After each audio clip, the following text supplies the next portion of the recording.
오늘 함께 봉독할 하나님의 말씀은 구약성경 이사야서 제53장입니다.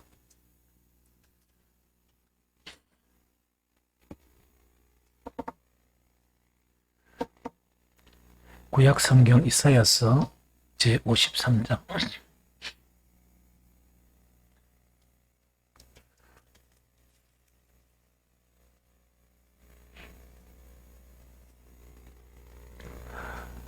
함께 읽도록 하겠습니다. 우리가 전한 것을 누가 믿었느냐? 여호와의 팔이 누구에게 나타나느냐? 그는 주 앞에서 자라나기를 연한 순 같고 마른 땅에서 나온 뿌리 같아서 고운 모양도 없고 풍채도 없은적 우리가 보기에 헐모할 만한 아름다운 것이 없도다. 그는 멸시를 받아 사람들에게 버림을 받았으며 간고를 많이 겪었으며 질고를 하는 자라. 마치 사람들이 그에게서 얼굴을 가리는 것 같이 멸시를 당하였고 우리도 그를 귀히 여기지 아니하였도다. 그는 실로 우리의 질고를 지고 우리의 슬픔을 당하였거늘 우리는 생각하기를 그는 징벌을 받아 하나님께 맞으며 고난을 당한다 하였노라.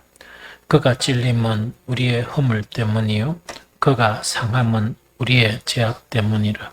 그가 징계를 받음으로 우리는 평화를 누리고 그가 채찍에 맞음으로 우리는 나음을 받았도다.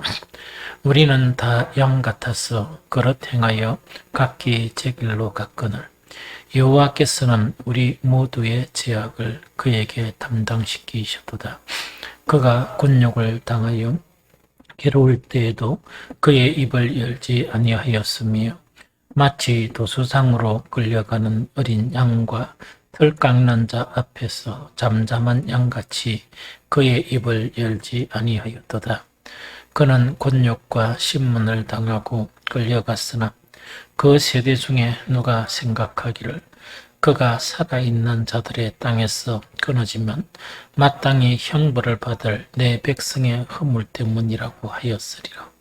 그는 강포를 행하지 아니하였고 그의 입에 거짓이 없었으나 그의 무덤이 악인들과 함께 있었으며 그가 죽은 후에 부자와 함께 있었다. 여호와께서 그에게 상함을 받게 하시기를 원하사 질고를 당하게 하셨은즉 그의 영혼을 속건 제물로 드리기에 이르면 그가 시를 보게 되며 그의 날은 길 것이요 또 그의 손으로 여호와께서 기뻐하시는 뜻을 성취하리로다. 그가 자기 영혼에 수고한 것을 보고 만족하게 여길 것이라. 나의 어려운 종이 자기 지식으로 많은 사람을 어렵게 하며 또 그들의 죄악을 친히 담당하리로다. 그러므로 내가 그에게 존귀한 자와 함께 몫을 받게 하며 강한 자와 함께 탈취한 것을 나누게 하리니 이는 그가 자기 영혼을 버려 사망에 이르게 하며 범죄자 중 하나로 헤아림을 받았음이니라. 그러나 그가 많은 사람의 죄를 담당하며 범죄자를 위하여 기도하였느니라. 아멘. 오늘은 이 고난 주간을 보내면서 그 예수님 오시기 전 약 700년 전 이사야가 활동하던 시기가 예수님 오기 전 600 수십 년, 700 수십 년 그 사이에 활동하신 그런 선지자예요. 그래서 대략 한 예수님이 오시기 전 700년 전에 예수님에 대해서 예언한 특히 어떤 부분인가니까 바로 예수님이 그 고난 당하시는 그것을 예언한 그것을 우리가 보면서 정말 의미 있는 그런 고난 주간을 보냈으면 좋겠다 하는 그런 생각이 듭니다. 그래서 53장 1절에 보니까 어떤 내용인가니까 우리가 전한 것을 누가 믿었느냐? 여호와의 팔이 누구에게 나타났느냐? 이래 돼 있죠.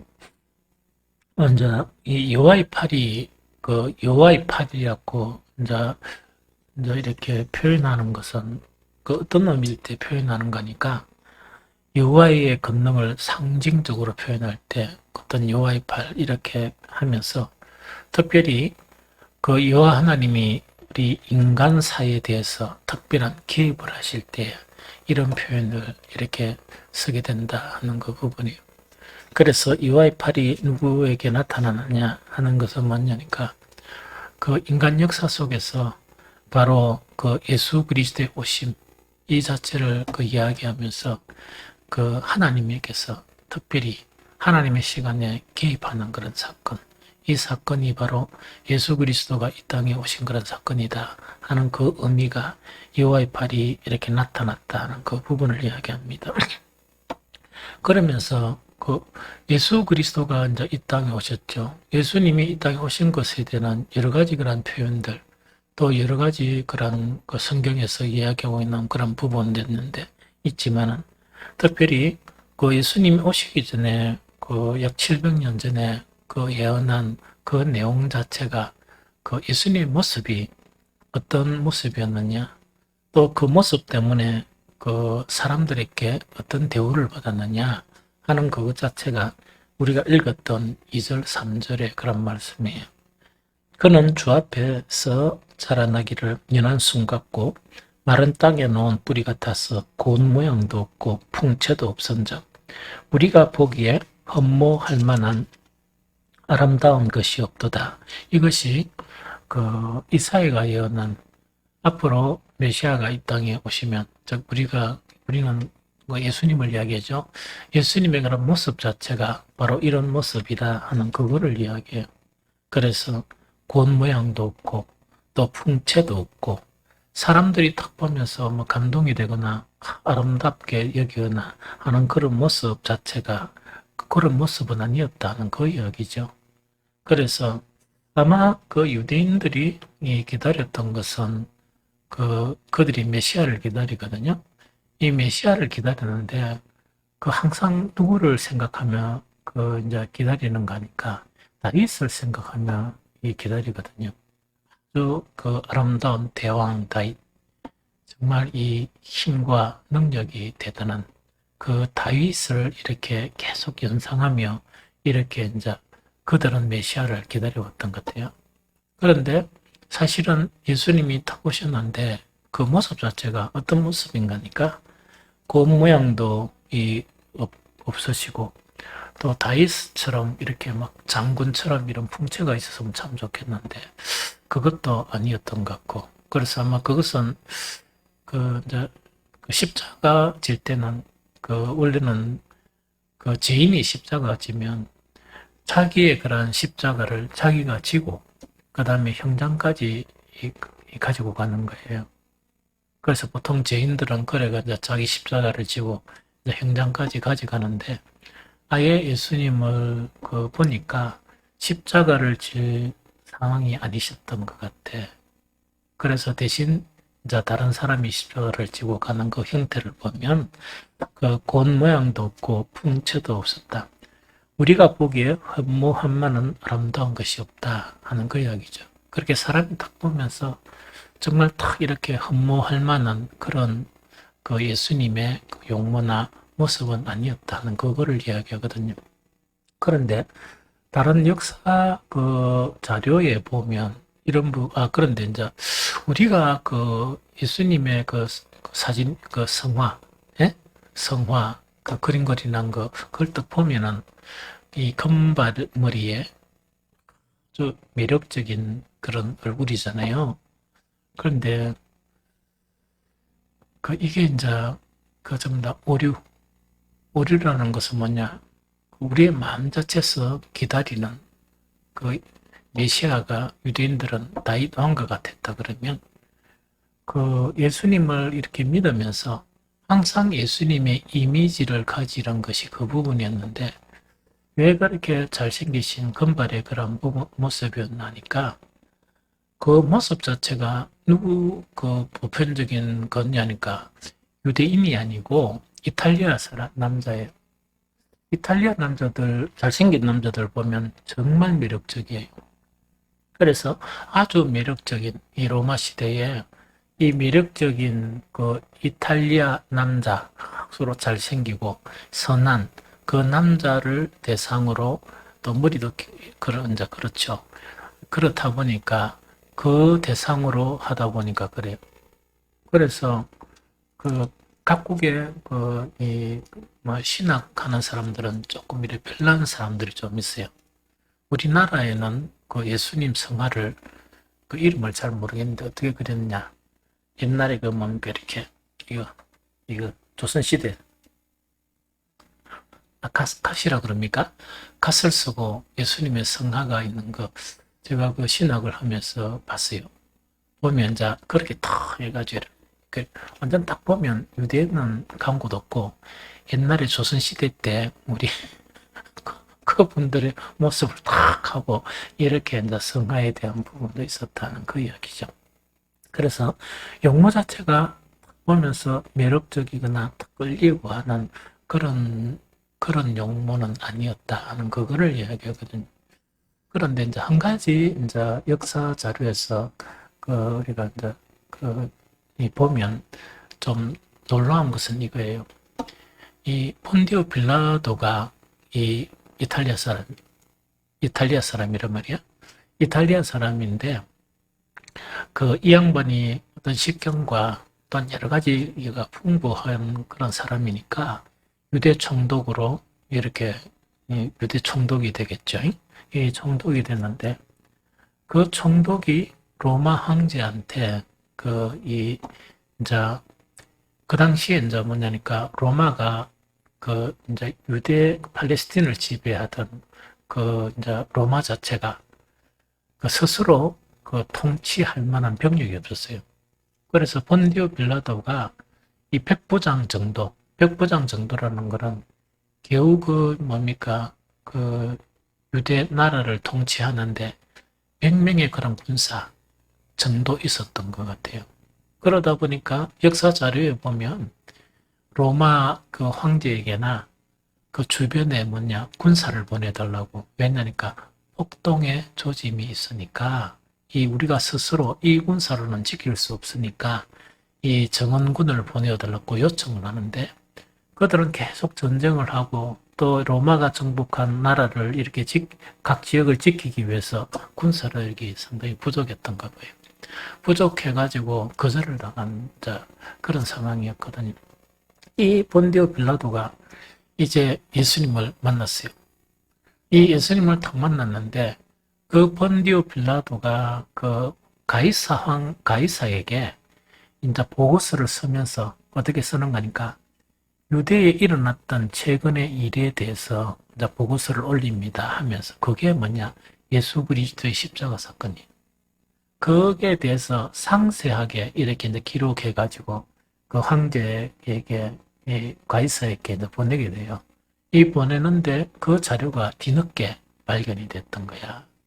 발견이 돼가지고 우리나라에도 이 번역서가 있고 그 복음을 전하는데 상당히 유익한 그런 부분이 많아요. 왜냐니까 이 사복음서에 있는 사건들 자체가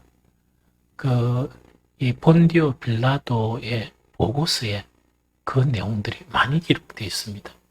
그래 많이 기록되어 있는데 이제 풍채를 이야기해서 이제 이거를 이야기를 하면 이야기해요.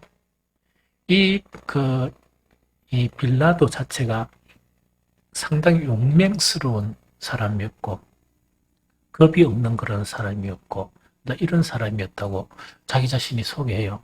그러면서 그 황제께서 내가 어떤 사람인지 아시지 않습니까? 내가 얼마나 용맹스럽고 내가 겁이 없는 자기 민족 태생이 아마 그런 것 같아.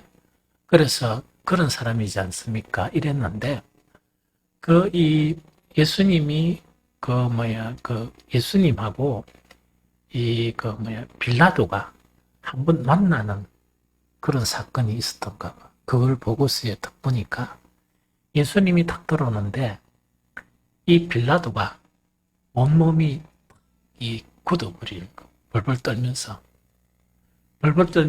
굳어버린 그런 것을 이야기를 해요. 그러면서 그 보고서에 보면 그 당시 위선자처럼 보이던 제사장들이나 바리새인들과 같지 않고 그분은 정말 광채가 나는 듯한, 그 다음에 아무 말을 안 하는데도, 아무 말이 없어 들어오는데도 들어오는 그 모습에 강한 위압감을 느끼는, 그것을 이렇게 보고스러서 그 부분을 우리가 볼 수가 있거든요. 그래서 아마 예수님의 외모 자체가 이제 성화에 보는 것처럼 그런 그런 외모는 아니었던 것 같다.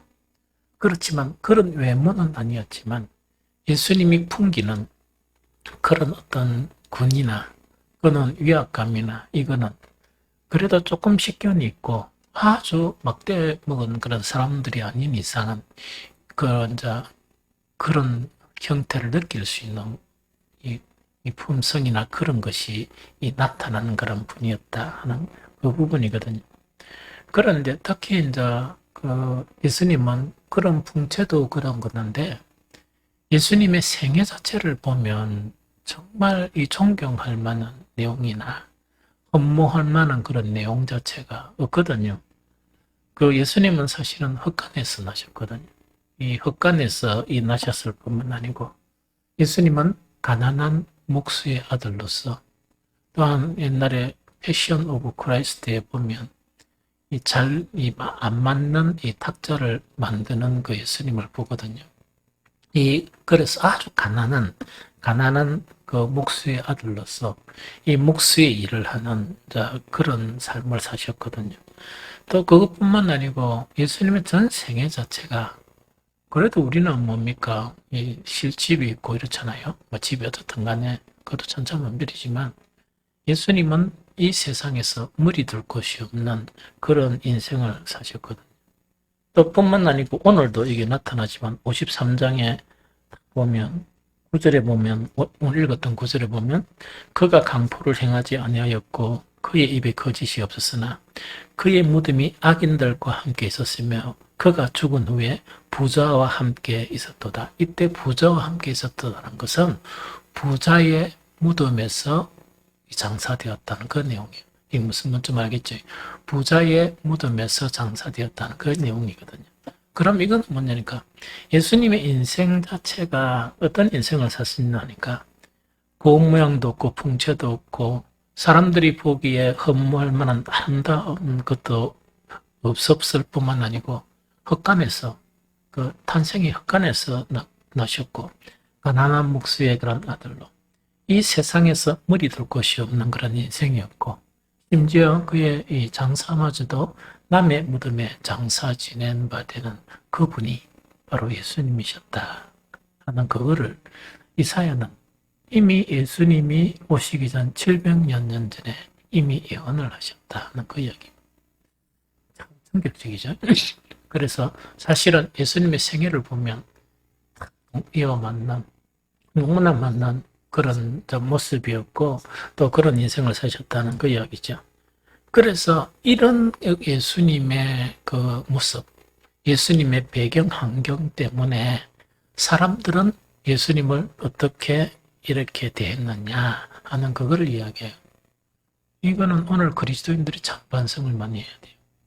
예, 그렇긴 해요. 아까 뭡니까? 예수님을 잘생긴 이탈리아 남자 모양으로 이렇게 타겠다 그랬죠?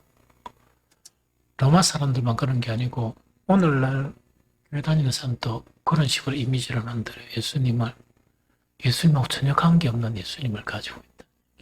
이미지를.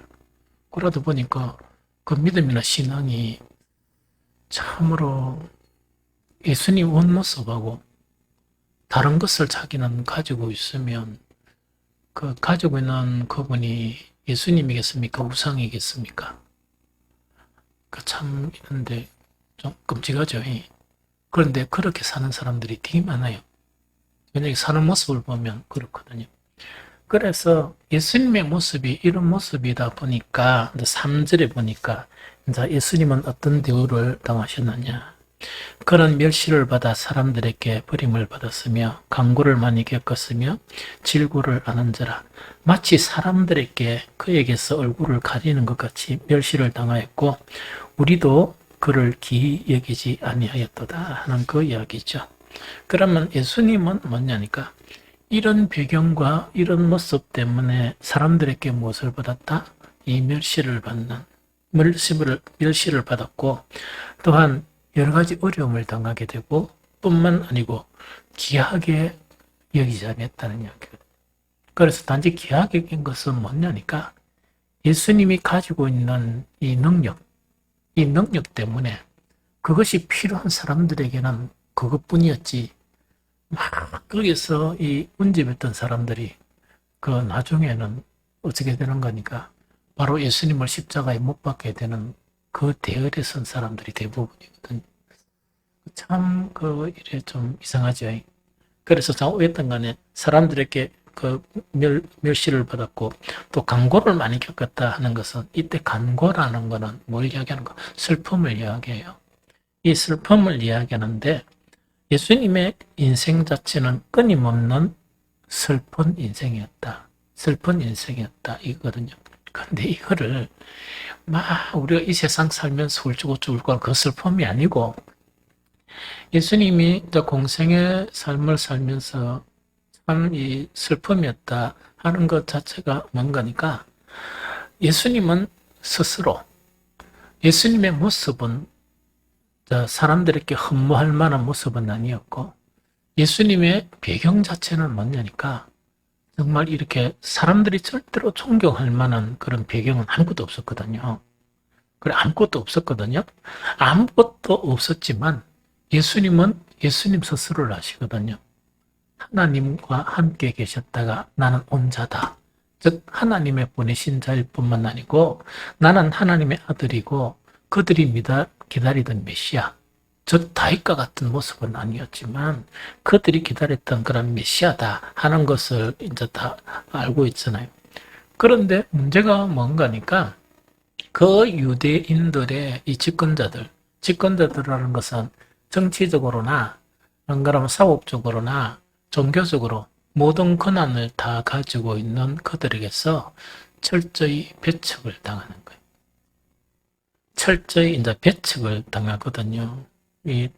그래서 그 예수님은 진리의 말씀을 아무리 전해도 받아들이지 않고 생명의 말씀을 아무리 전해도 받아들이지 않는 거예요. 이게 무슨 말이겠죠? 그래서 이사야서의 관점을 보면은 뭐냐? 예수님도 그렇게 이야기했습니다. 내가 아버지 이름으로 와서 내가 말하며 너희가 그 말을 듣지 않았지만 너희가 사람의 이름으로 와서 만약 말하면 그 말을 들었으리라. 그 말이 이제 뭐냐니까 세상적으로 육체적으로 육신적으로는 인정할 수 없는 그런 분이었지만 그분은 참 하나님의 아들이었고 메시아였단 말이에요. 그런데 그분에게서 나오는 것들이 병 고치는 것만 진실이 아니었거든요. 귀신 쫓아내는 일만 진실이 아니었고 사실은 병 고치고 귀신 쫓아내는 것은 다 하나님의 권능이잖아요. 그렇다 그러면 그가 말씀하시는 것도 하나님의 권위 있는 말씀으로 인정해야 되는데 뭔가니까 귀신을 쫓아낼 때는 이 바알세불, 즉 귀신의 대왕이 귀신을 쫓아낸다. 이렇게 비난을 받을 뿐만 아니고 예수님의 그런 말씀은 이 정쟁만 되는 그들의 인간들이 이 오리를 범한 그런 율법주의자들이나 이런 것들에서 정쟁만 당하게 되고 배척을 당하게 되는 그런 결과를 가져왔거든요.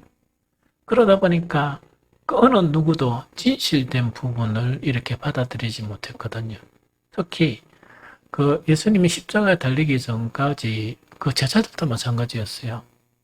모든 것을 뿌리고 온 그 제자들도 그 복음서를 제자들하고 예수님하고 대화의 복음서를 이 분석을 해보면 90% 이상이 동문서답이에요.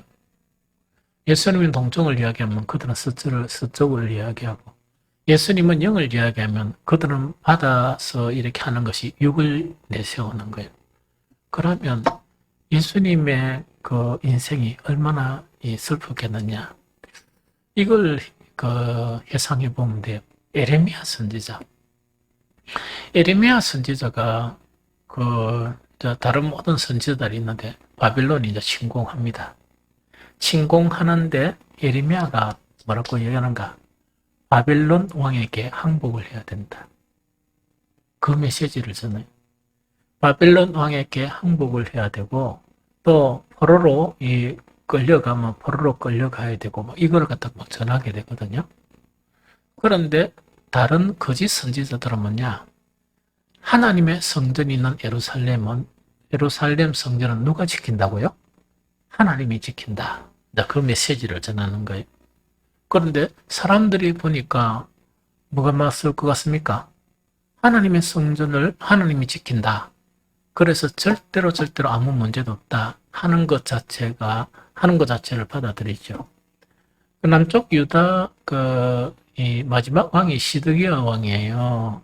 몇 년 동안 통치하느냐? 마지막 11년 동안, 즉 마지막 10년째에 이제 바벨론에 의해서 함락이 되는 그 사건이 일어나요.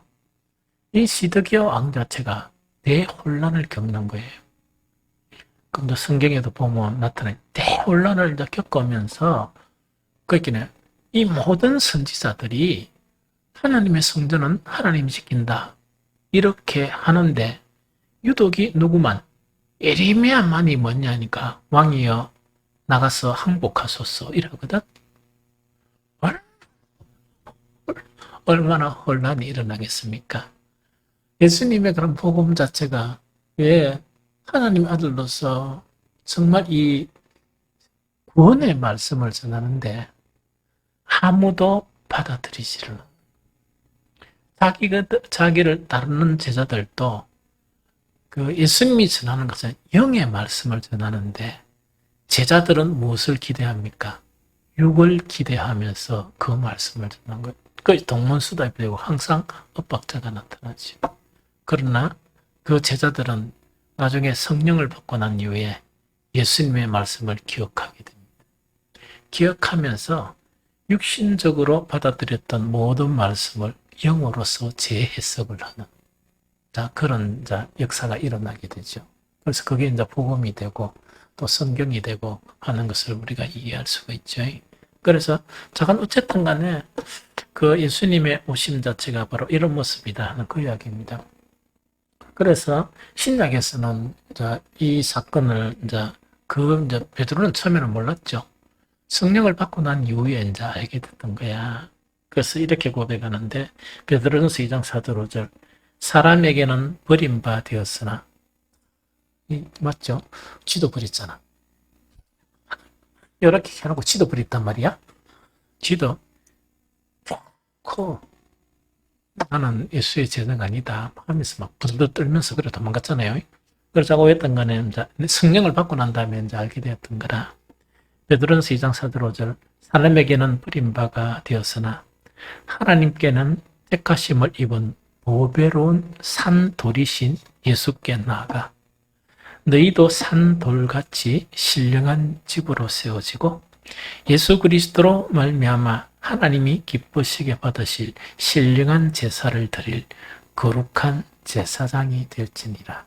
이때 제사장은 다 성직자가 되는 말이 아니고 그 베드로 관점에서 모든 그리스도인들은 왕 같은 제사장의 신분이다. 그 내용이에요. 이 무슨 좀 알겠죠? 그래서 이제 이렇게 이야기하는 거라. 그 다음에 또 한 가지는 뭐냐니까 그 밑에 보면 8절에 이렇게 이제 표현을 해요.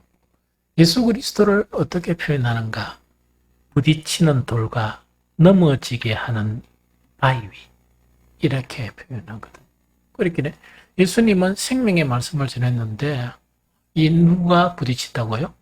대부분의 유대인들에게는 그것이 부딪히면서 나중에는 예수를 이단자로 취급해서 십자가에 못 박는 그런 사건이 나타나는 것이 바로 그들이 행한 그런 부분이다 하는 그 이야기입니다. 좀 이해가 되죠? 그래서 저간 이런 부분인데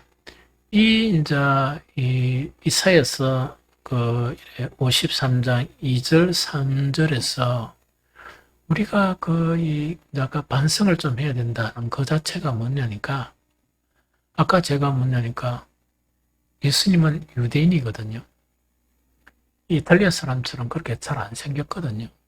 금발을 착 있는 그런 모습은 아니거든요. 그래서 뭐, 그렇게 육신적으로는 흠모할 만한 그런 모습도 아니고, 그 다음에 막 그런 뭐 세상적으로 좀 이렇게 그런 게 아니거든요. 왜냐니까 얼마나 처절한 저 흑간에서 탄생하셨고, 그 가난한 목수의 아들로 세상에 물이 들 곳이 없는 그런 인생을 사셨거든요. 그럼 그런 인생을 사셨다 그러면 누가 선지자라도 여겨주겠느냐? 그분이 그리스도였거든. 그런데 이제 이 로마 사람들이 그 예수님을 완전히 예수님 아닌 예수님을 촥 만드는 거예요. 만들어가 뭐 온데 걸리고 그것이 뭡니까? 지금까지도 막 온데 걸려 있고 막 이렇거든요. 그 사진은 예수님의 모습이 아닙니다. 그래서 혹시 그 여러분들 중에서 이 이탈리아 사람들이 이 그린 그런 성화를 주님으로 오해하고 있다면 참 오류를 범할 수 있는 부분이 많습니다. 유대인들이 그 가졌던 이미지, 다윗 왕, 다윗 왕의 그런 이미지라 그러면 오류를 범할 수 있는 그 신앙이 많습니다. 왜냐니까 이탈리아 남자 이 다윗 왕 같으면 그런 주님을 따라가려 그러지. 이 세상에서 물이 들 곳이 없는 그 주님은 따라가려 하지는 않죠. 그렇겠죠? 그런데 이제 이런 오류 자체가 나타나기 쉽다는 거예요. 예수님은 그렇게 사셨고, 그 예수님의 사도들도 처음에는 뭐 누가 크냐 이런 식으로 싸웠거든요. 성령 받고 난 이후에 오로지 주님의 길을 따랐습니다. 그리고 주님처럼 다 순교당했습니다. 그래, 그것이 기독교입니다. 예, 무슨 말겠죠? 그래서 너무 그렇게 하려고 힘들잖아. 그래서 제가 늘 하는 이야기, 적당하게 하십시오. 나그네 길을 걸으면서 이 세상적인 것은 적당하게 묻고, 적당하게 입고, 적당하게 좀 살고, 그러고 항상 어디 갈 준비가 되어 있어야 된다. 그렇지. 그래 놓고 마음은 이 세상이 집착하고 있는 천국이 없는데, 그러면 또 예수님도 오해하고 있고, 뭐 모든 이미지나, 그러면 하나님께서 예수님을 보내시고, 우리를 위해서 십자가를 지게 하셨고, 하는 그 의미가 어떤 의미일까? 하는 그런 부분이죠. 그죠? 그런 부분에서 이사야서는 대단하게, 뭡니까? 이렇게, 정립해야 될, 특히 이 고난주간에 정립해야 될 그런 부분이 많다는 이야기죠. 그러고 이제 메시아의 대속이란 건 우리 죄를 대신 지셨다 하는 그거를 이야기했죠. 거기 4절 5절입니다. 4절 5절 다시 읽어보면 그는 실로 우리의 질고를 지고 우리의 슬픔을 당하였거늘 우리는 생각하기를 그는 징벌을 받아 하나님께 맞으며 고난을 당한다 하였노라. 그가 찔림은 우리의 허물 때문이요 그가 상함은 우리의 죄악 때문이라. 그가 징계를 받음으로 우리는 평화를 누리고 그가 채찍에 맞음으로 우리는 나음을 받았도다 하는 이 부분이거든요. 뒤에도 좀 나와요. 그런데 이제 예수 그리스도의 그 대속, 우리 대신 그 죄를 속하는 거 있죠. 이거는 그 잘못하면 그 형편없는 신앙으로 빠져버려요. 그래서 예수님의 십자가는 우리가 예수 그리스도 이꼬르 십자가 이렇게 이제 이미지화 해버리는 거예요. 그래서 이 십자가는 누구와 관계없다? 우리와는 관계없고 예수님은 주님이시니까 이런 십자가와 연관되어 있다. 이렇게 이제 정립이 되어 버리는 수가 많아요.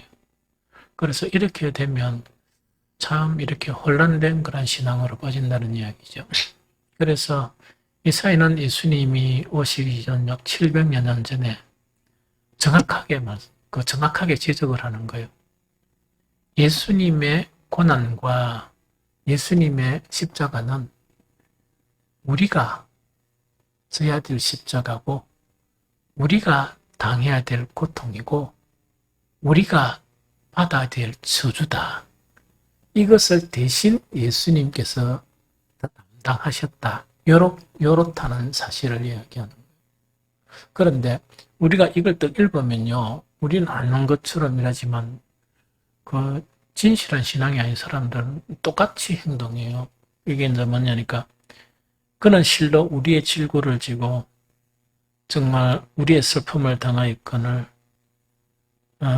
우리는 생각하기를 그는 징벌을 받아 하나님께 맞으며 고난당한다. 우리가 맞아야 될 채찍이거든요. 우리가 당해야 될 정말 하나님의 진노거든요. 이거를 대신 누가 당하고 있단 말입니까? 이 고난절을 통해 가지고 정말 예수 그리스도가 대신 당한다 하는 그런 부분인데 아까 이야기했죠. 십자가는 뭡니까? 예수님으로 몰아붙이본단 말이지. 이제 습관적으로. 그래서 예수님은 예수 그리스도이기 때문에 이제 십자가를 져야 된다. 이렇게 이제 각인을 해버리는 거예요. 그러면서 예수님 많이 아팠겠다. 그런데 그 아픔이 우리 누가 당해야 될 아픔입니까? 내가 당해야 될 아픔이 전가된 거라. 누구에게? 예수님께 전가된 건데 예수님 너무나 아프죠. 흑흑 울면서 있다니까 아프시죠. 막 이래 본단 말입니다. 그런데 예수님의 고통이나 그 채찍이나 안 그러면 징계나 이 모든 것 자체가 뭔가니까 내가 받아야 될 것인데 하나님은 예수님께 그것을 전가하셨다는 이야기거든요.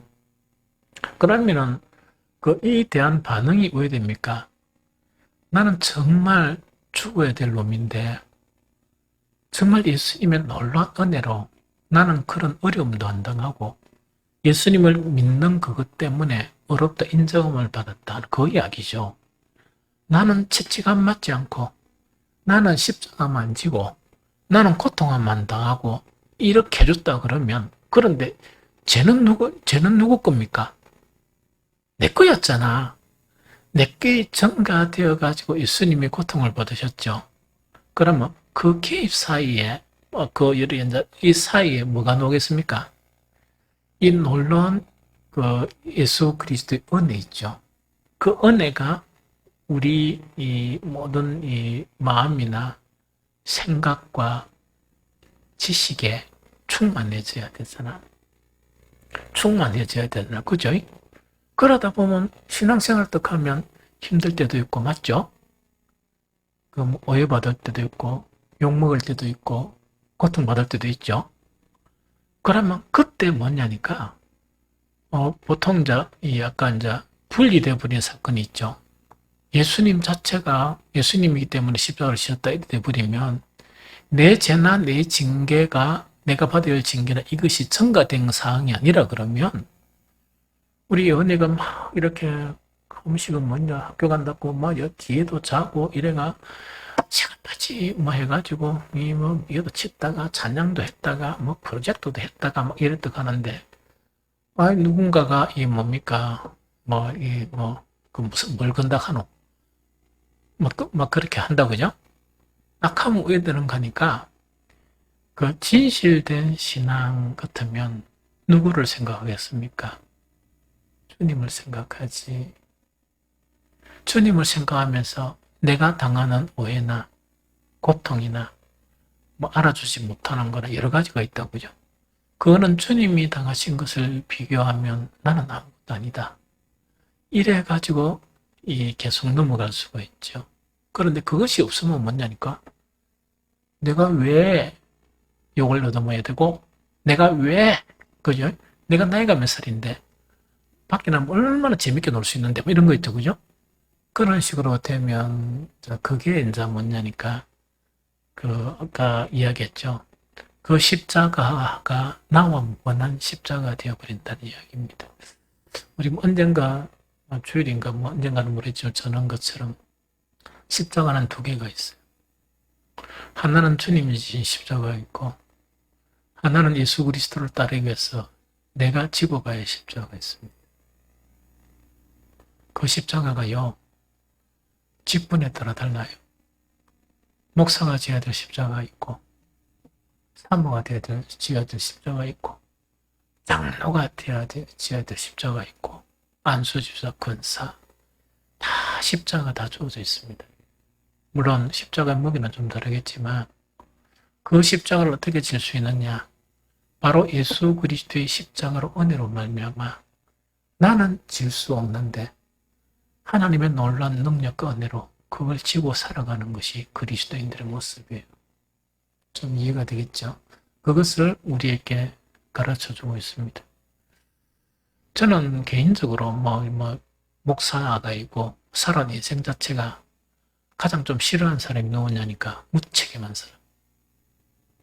내가 옛날에 회사 다닐 때도 회사 생활할 때도 그렇고 무책임한 사람 너무 싫어요.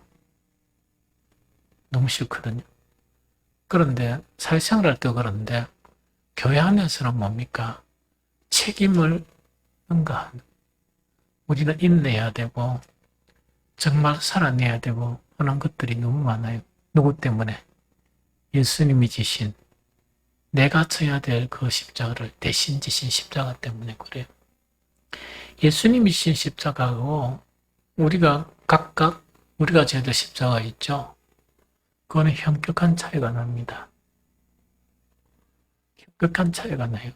그러면 예수님은 내 때문에 그런 고통에 그런 십자가를 지었다 그러면 나는 모든 은혜를 받고 난 다음에 살아가면서 그에게 그 십자가와 도저히 비교할 수 없는 그런 십자가를 지면서 불평할 수 있다는 것은 사람이 아니지 양심이 없는 거지.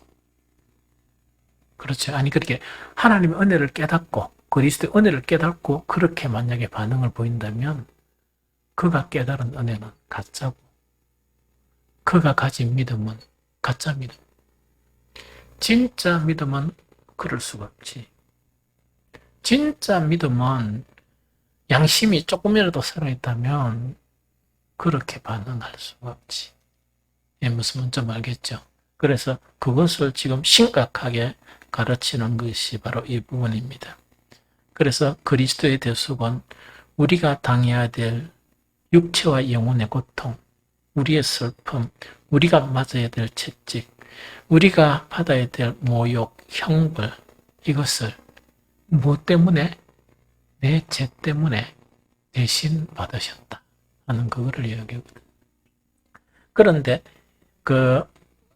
이제 아까 8절에 이야기했죠. 그런데 이제 이런 상황 속에서도 주님의 모습은 어떤 모습이냐? 이사야서 53장 7절의 모습입니다. 요거는 같이 한번 읽어볼까요? 시작. 그가 곤욕을 당하여 괴로울 때도 그의 입을 열지 아니하였으며 마치 도수장으로 끌려가는 어린 양과 털 깎는 자 앞에서 잠잠한 양같이 그의 입을 열지 아니하였도다 하는 이 부분입니다. 그런데 여기서 하나 이제 우리가의 십자가, 예수님의 십자가와는 도저히 비교할 수 없는 그런 아무것도 아닌 십자가 있답니까? 그런 거를 지면서도 이제 알아야 될 게 이제 뭐냐니까 이런 부분입니다. 예수님은 그런 상황 속에서 아주 입을 열지 않으신 거예요. 입을 열지 않았다는 것은 예수님은 이제 구원받아야 될 사람이 어떤 인격의 소유자고 어느 정도의 사람인지 아셨겠습니까? 모르셨겠습니까? 아시는 거야. 조금이라도 가능성이 보인다 그러면 예수님은 하나님의 아들이잖아요. 예수님은 모든 하나님으로부터 모든 권한을 부여받은 그런 분이잖아요. 그러면 조금이라도 가능성이 있었으면 찬우가 일하면서 무력하겠지. 이거 그러면 안 되지. 그래서 어떤 간에 이제 그 예수님이 그런 상황 가운데서 아무 말씀을 안 하셨던 것은 뭐냐? 말해봐야 사람들이 못 알아듣고, 말해봐야 아무런 의미가 없다. 단지 이제 그 내가 십자가를 지고 그 부활하시고 40일 동안 함께 계시다가 성천하고 난 이후에 성령이 그 성령이 오셔야 깨달을 수가 있지. 택한 자들이 깨달을 수 있지. 그러니까 성령이 오셔야 깨달을 수 있다는 것은 하나님이 하셔야 되지. 그 당시에는 그게 되지 않거든. 그래서 여러분들도 한 번씩 막 나는 진실했는데 막 내를 오해한다든가 그런 거 있죠. 내가 교회에서 나는 정당하게 이 작은 그런 이 재능을 가지고 최선을 다해서 일했는데 오해를 하고 이러면요. 그 예수님의 이 모습, 즉 입을 열지 아니하시는 모습을 배울 필요가 있어요. 그런데 안타까워가지고 뭐냐. 누구 집사 또 한번 봅시다. 내 속을 한번 열어볼까요? 뭐 이런 거 있죠. 말할 필요 없어요. 속도 안 열리고 이야기해봐야 못 듣는 사람 못 듣습니다. 그러고 오해하는 사람들은 오해하는 사람이 오해해. 그래서 그 앞에서 뭐 그건 오해입니다. 정말 오해입니다. 뭐 이래 하면 더 나빠져요. 그래서 하나님만 하시면 되고 침묵하는 게 좋아. 부부지간에도 마찬가지. 부부지간은 뭐냐? 다른 집사나 다른 사람들한테는 말 못하는 이야기라도 내하고 이렇게 살아왔는데 내를 오해하다니 하면서 화가 나죠? 그 당연한 화야. 부부지간도 안 돼. 그래서 그걸 배워야 됩니다. 그래가 내 진실을 이야기하려고 같이 안 사는 사람들은 내를 오해한다 하더라도 부부지간에 왜 하나 하니까 늘 보고 밥 먹고 같이 자고 한 사람이 오해하면 기분 나쁩니까? 나쁩니까? 나쁘죠? 그러니까 그 진실을 밝히려고 이야기하죠. 안 됩니다. 그러니까 배우란 말이지. 안 되고 하나님이 하시기 전에는 안 됩니다. 안 되니까 그냥 오해하면 오해하는 대로 그래 하면 그래 하는 대로 그렇게 살아야 돼. 그러면 기도할 때만 하나님 하면서 막 기도하고 이래가 변하면 변하고 하나님이 안 해주시는 걸 사람이 어떻게 하겠어. 그렇죠. 찬우가 천국 가면 너가 아빠 너가 엄마 한 집에서 살까? 모르겠나? 너가 아빠 엄마 한 집에서 사는 게 아니고 각각 살아. 천국에는 가면은 남성 여성이란 게 없어. 그래서 이제 그 침묵하는 게 참 좋다는 그 이야기죠. 그러면 그리스도의 십자가의 주 원인이 뭐냐? 이것도 대단히 중요해요. 대단히 중요하거든요. 이게 이사야서 53장 6절입니다. 이사야서 53장 6절 한번 봅니다. 같이 읽어봅니다. 시작. 우리는 다 양 같아서 그릇 행하여 각기 제 길로 갔거늘 여호와께서 우리 모두의 죄악을 그에게 담당시키셨도다. 한 번 더 시작. 우리는 다 양 같아서 그릇 행하여 각기 제 길로 갔거늘 여호와께서는 우리 모두의 죄악을 그에게 담당시키셨도다. 6절의 표현 자체가 너무 아주 중요한 게 이 이야기입니다. 우리는 다 죄가 많아서 예수님이 십자가를 졌다 이렇게 뒷선적으로 이야기한 게 아니고 이거를 갖다가 어떻게 이야기하는 거니까 우리는 다 양 같아서 그릇 행하여 각기 제 길로 간 것. 이게 죄의 나타난 결과예요. 즉 뭔가니까 항상 하나님은 우리를 만드실 때 본질적인 우리 그렇게 하늘에서는 하나님의 뜻이 통하거든요. 그 순리대로만 움직여. 그 순리대로만 움직이지 그것을 벗어나는 무리는 없어요. 그것을 벗어나는 무리는 천국에서 살 수가 없어. 또 천국에서 존재를 못합니다. 우리가 죄를 지은 거는 뭐냐? 천국에서는 하나님이 만드신 그 질서 안에서 모든 게 움직이다 보니까 한 점에 부딪히는 아무것도 그런 게 일어날 수가 없습니다. 죄는 뭐냐니까 하나님이 창조한 뜻이 하늘에서 이루어지는 그 하나님의 통제 안에 순응하는 게 아니고 죄의 가장 무서운 것은 뭐냐? 거기서 저항을 하고 반항을 하는 거예요. 반항을 하면서 하나님의 원리나 하나님의 질서가 아니고 어긋나게 가는 거예요. 무슨 말? 그게 죄예요. 그러면 다시 이야기하면 일반적인 죄다 이라니까 죄 일반적으로 생각해야 이러죠. 사실은 죄의 가장 중요한 부분이 자기 마음대로, 자기 뜻대로 하는 그거를 이야기해요.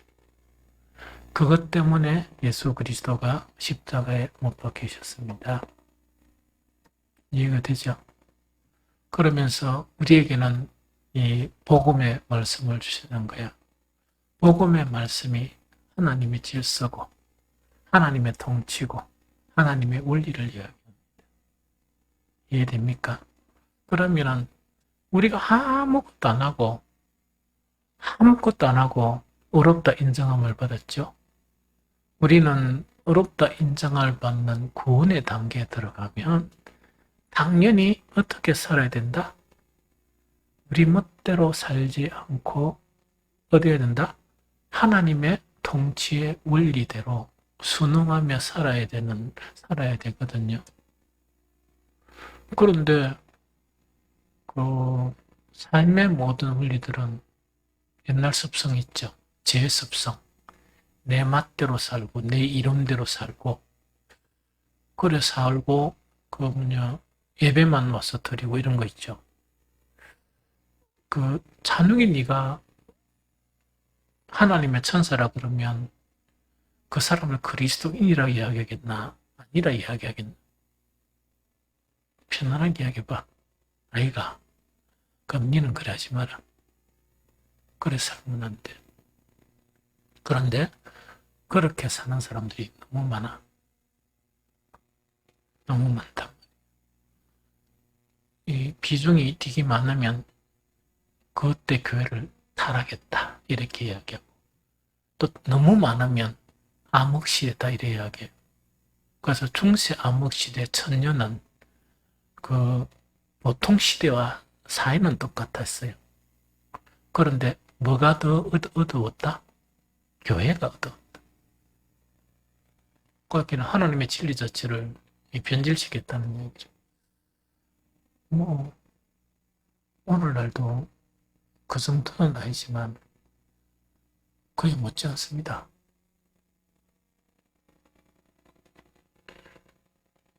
그렇기는 이게 문제예요. 그래서 죄가 어떤 것인지, 그러가 이번에 고난주간에 이론을 이야기하면 다 받아들여요. 예수님의 말씀은 구원의 말씀이죠. 생명의 말씀이잖아. 그렇잖아요. 그 진리의 말씀이잖아. 그럼 그렇게 인정하면 우리가 어떻게 되겠어? 모든 우리의 그런 삶의 방향이 내 멋대로 하는 것을 차단시키면서 그게 탁 이렇게 향해 가야 되잖아. 완벽하게 살 수 없더라도 하나씩 이렇게 끊어나가면서 바뀌면서 살아야 되잖아. 그게 그리스도인이고 그게 성화의 과정이죠. 완벽하라는 이야기는 아니거든. 방향을 그렇게 바꿨어. 매일매일의 삶을 통해서 자기 의지나 뜻이나 자기 멋대로 살고자 하는 것을 하나씩 자르면서 운행해 나가야 되는 거예요. 여기서 자존심이고 시험만데 자존심 시험다고 천국 갑니까? 자존심 시험다고 지옥 안 갑니까? 목사라도 바뀌어야 돼. 목사라도. 이게 무슨 말인지 좀 알겠습니까? 이번에 우리 총회에서 전 이야기했잖아요. 월요일부터 금요일까지 목사들은 강대상에 올라가자. 응?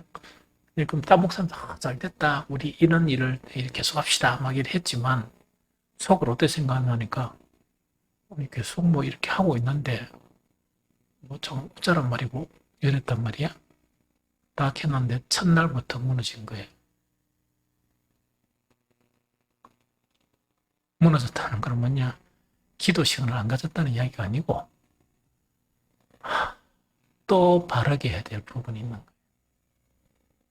그래서 나는 이게 제가 내가 눈물 잘 흘리고 이런 건 아니거든. 본디오 빌라도처럼 그런 건 아닌데 너무 내 자신에게 충격을 받은 만큼 바르게 함이 있다. 주님께로. 이게 무슨 말인지 알겠습니까? 그러면서 그것도 말씀과 기도에 대한 부분에서 내가 충격을 받았는 거예요. 내가 이 모습밖에 안 되느냐. 그것 때문에. 이게 무슨 말인지 알겠습니까? 그래서 우리는 천국 가기 전까지 계속 이렇게 그 하나님의 통치 안으로 이끌려서 갑니다. 이끌려서 가면서 충격받으면서 또 회개하고 이끌려서 가고 충격받고 회개하고 또 이끌려서 가고 이렇게 돼가는 거예요. 이 무슨 말인지 알겠죠? 그래서 그것을 지금 이야기하는 게 바로 그 5장, 3장, 53장 6절에서 이야기하는 거다. 예수 그리스도의 십자가의 가장 좋은 이는 우리가 각기 제 길로 가고 있다. 이것은 신앙이다 하면서 자기 관점에서 가고 있다는 이야기입니다. 그런데 자기 관점이 늘 진리와 부딪혀야 되고 또 성령께서 이렇게 지적해 주시는 그것에 민감해야 되고 이러면서 정립되어 가요. 좀 이해가 되죠? 그런데 그걸 딱 차단시켜 버리고 내 고집 있잖아, 관점. 이걸 가지고 신앙생활하면 희망이 없습니다. 저는 우리 성도들을 위해서 기도하는 것 중에 하나가 우리 성도들의 속에 있는 목사도 마찬가지야. 허물이나 죄나 그것은 하나씩 끊어지고 주님 안에 새로운 것 자체가 하나씩 변화되어지는 그것이 이렇게 이 안에서 들어오는 그럼 새 사람이 계속 되어서 가겠지. 그걸 계속 기도합니다.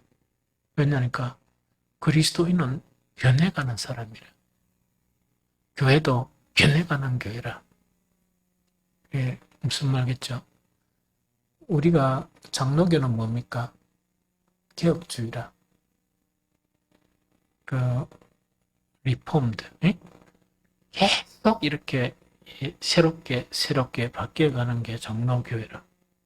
근데 10년 전에도 똑같고 5년 전에도 똑같고 이러면 아니지. 그게 무슨 말겠죠? 그래서 이 관점은 대단히 중요하다. 근데 마지막 이사야서 53장 10절에 보면 그 속죄제와 그다음에 속죄라는 단어 속건제에 대해서 나왔습니다. 읽어봅니다. 시작. 여호와께서 그에게 상함을 받게 하시기를 원하사 질고를 당하게 하셨은즉 그의 영혼을 속건제물로 드리게 이르면 그가 시를 보게 되며 그의 날이 길 것이요 또 그의 손으로 여호와께서 기뻐하시는 뜻을 성취하니로다 이야기죠. 그럼 이 앞에 있는 죄의 대속은요 속죄의 개념이에요. 속죄의 개념인데 10절에서는 뭘 더 말씀하시는가 하니까 속죄의 개념이 아니고 그의 영혼을 뭐라고요? 속건제물이라 이야기한다고요. 그럼 왜 속건제를 썼을까? 예수님의 십자가에 대한 부분을 이야기하면서 이야기입니다. 그래서 이 속죄는 말 그대로 우리 죄를 대속하는 것이죠. 대속하는 그 성격 자체가 속죄예요. 예수 그리스도의 십자가가. 그런데 예수 그리스도의 십자가 자체는 그 자체를 갖다가 그 이사야 선지자를 통해서 속건의 개념으로 이렇게 또 이야기를 하거든요. 그래서 속죄의 개념도 있고 또한 속건에 관한 개념도 있다 이야기인데 속건은 여러분들이 알지만 그 의미가 어떤 의미입니까? 배상의 의미예요. 뭔가를 배상으로 물려주는 그런 의미다. 그죠? 그래서 속죄는 용서의 의미를 가지고 속건은 뭡니까? 만족의 의미를 가져요. 그러면 우리는 예수 그리스도의 십자가를 통해서 뭐라고요? 속죄, 즉 죄가 이제 대속되었죠. 제 책임이 없어졌죠. 속건의 만족이라는 것은 뭐냐? 우리가 만족한다는 게 아니고 하나님 편에서 예수 그리스도의 그런 십자가 사건이 매우 만족하다는 이야기예요. 그러니까 절대자인 하나님께서 그 십자가의 사건이 만족하다는 이야기입니다. 그러면 우리들에게 예수 그리스도의 십자가를 통해서 속죄한 것 자체가 하나님 기분 나쁘단 말입니까? 잘한 일이란 말입니까? 잘한 일로 이렇게 받아들이시는 부분이 그 속건의 개념이다. 그래 생각하면 돼요. 그러다 보니까 그 이제 10절에서 보니까 여호와께서 그에게 상함을 받게 하시기를 원하사 질고를 당하게 하셨은즉 그의 영혼을 속건 제물로 드리게 이러면 그가 시를 보게 되며 시를 본다. 너무 좀 충격적이죠. 그러면 그가 시를 보게 된다는 건 시는 알죠? 시는 성경에서 뭐라고 이야기합니까? 어떤 후손을 이야기하죠. 그럼 예수님의 후손이 많이 본다 그런 말이 아니고 이거는 그 어떤 의미인가니까 예수 그리스도의 그러한 십자가를 통해서 대속적인 그런 죽음을 통해서 영적인 자녀, 즉 구원받은 성도들을 보게 된다는 그 의미예요. 무슨 말인지 알겠죠? 그렇게 해석을 하면 된다 하는 그 부분이죠. 그래서 그 이것에서 바울이 인용하는 것은 우리가 복음적인 그런 삶을 살잖아요. 살면서 예수님의 그런 대속으로 시를 보게 되는 거 있죠. 이런 개념은 바울은 어떻게 적용하는가? 이렇게 적용해요. 로마서 5장 18절 19절 그런즉 한 범죄로 많은 사람이 정죄에 이른 것 같이 한 어려운 행위로 말미암아 많은 사람이 어렵다 하심을 받아 생명에 이르느니라. 한 사람이 순종하지 아니함으로 많은 사람이 죄인된 것 같이 한 사람의 순종하심으로 많은 사람이 의인이 되리라. 즉 이거는 뭐냐니까 정말 우리의 그런 순종적인 또한 희생적인 그런 삶을 통해서 뭐가 된단 말입니까? 많은 영혼들이 생기게 된다는 것을 이야기해요. 그 다음에 더 적극적으로 표현한 것이 이 고린도후서 4장 12절이에요. 그런즉 사망은 우리 안에 역사하고 생명은 너희 안에 역사하느니라. 아까 이야기했죠? 목사는 목사가 지어야 될 십자가 있어요. 장로는 장로가 지어야 될 십자가 있어요. 그리고 목사만 이야기하니까 여러분들 아까 싶어서 사모도 상당히 어려운 직분이에요. 사모도 사모가 지어야 될 그런 십자가 있어요. 안수입사, 근사 다 십자가가 있거든요. 그러면 이 바울이 이야기한 것처럼 뭐냐? 사망한 우리 안에서 역사하고 예수님의 죽으신 같이 사망은 우리에게 역사하고 그 대신 생명은 너희 안에서 역사하느니라 하는 그 이야기입니다. 그럼 이거는 뭐냐니까 목사는 목사대로, 사모는 사모대로, 장로는 장로대로, 안수집사, 권사 이거는 뭐냐? 각각 십자가가 있다고 그랬죠. 희생적인 그런 십자가를 지면서 희생함으로써 그것이 어떤 것이냐? 나는 무엇을 경험한다? 십자가는 죽음을 경험하지. 고통과 아픔과 죽음. 다른 사람을 위해서. 고통과 아픔과 죽음과 모멸감과 모든 것을 경험해 나가지만 이 경험은 그대로 없어지는 것이 아니고 나는 이런 아픔과 고통과 죽음과 같은 이런 경험을 통해서 어린 그리스도인들이나 이 세상에 구원받아야 될 사람들에게는 뭐가 역사한다? 생명이 역사한다. 그 원리를 지금 성경은 이야기하는 거예요. 그래서 예수님의 십자가 자체가 단지 우리가 이렇게 어릴 때 십자가 이런 그런 개념이 아니고 성경에 보면 그 십자가의 도이 있죠. 대단히 깊고 대단히 넓은 정말 우리 신앙생활과 너무나 이렇게 연관성이 있는 것이 예수님의 십자가예요. 그래서 예수님이 져야 될 그 십자가를 지시지만 아무든지 나를 따라오거든 자기를 부인하고 날마다 제 십자가를 지고 나를 따를 것이니라. 이렇게 명령하신 거예요.